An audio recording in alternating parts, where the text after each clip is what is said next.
Exodus chapter 10. Then the Lord said to Moses, Go to Pharaoh, for I have hardened his heart and the heart of his servants, that I might show these signs of mine before him, in order that you may tell in the hearing of your son and of your son's son what things I have done in Egypt, and my signs which I have done among them, that you may know that I am the Lord.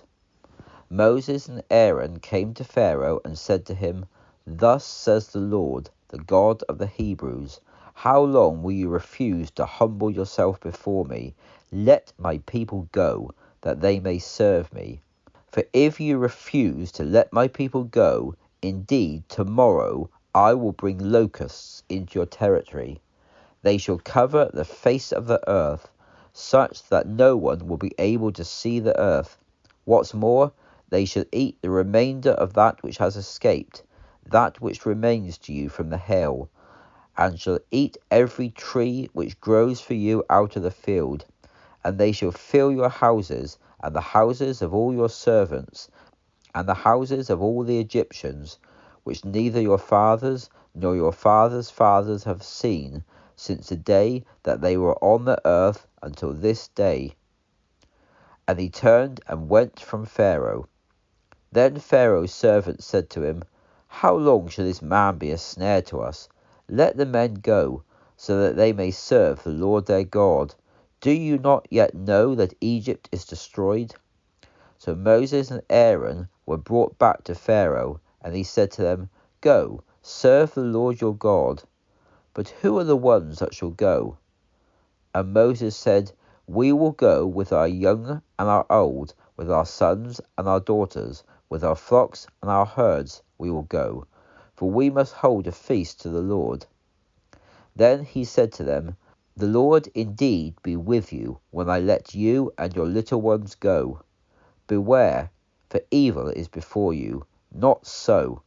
Go now, you that are men, and serve the Lord, for that is what you desire.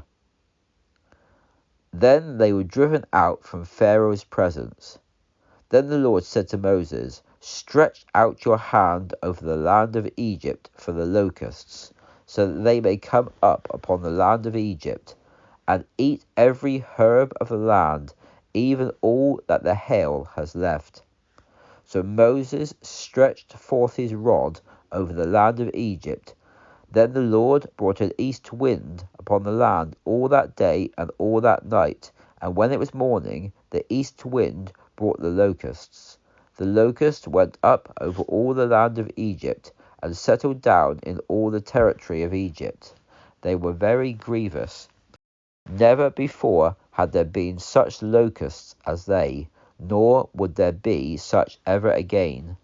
For they covered the face of the whole earth, so that the land was darkened, and they ate every herb of the land, and all the fruit of the trees which the hail had left. As a result, nothing green remained in the trees or herbs of the field through all the land of Egypt. Then Pharaoh called for Moses and Aaron in haste and said, I have sinned against the Lord your God and against you. Now therefore, please forgive my sin only this once, and entreat the Lord your God, so that he may take away from me this death only. So he went out from Pharaoh and prayed to the Lord.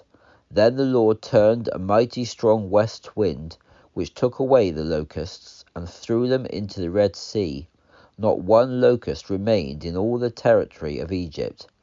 But the Lord hardened Pharaoh's heart, so that he would not let the children of Israel go. Then the Lord said to Moses, Stretch out your hand towards the heavens, so that there may be darkness over the land of Egypt, a darkness which may be felt.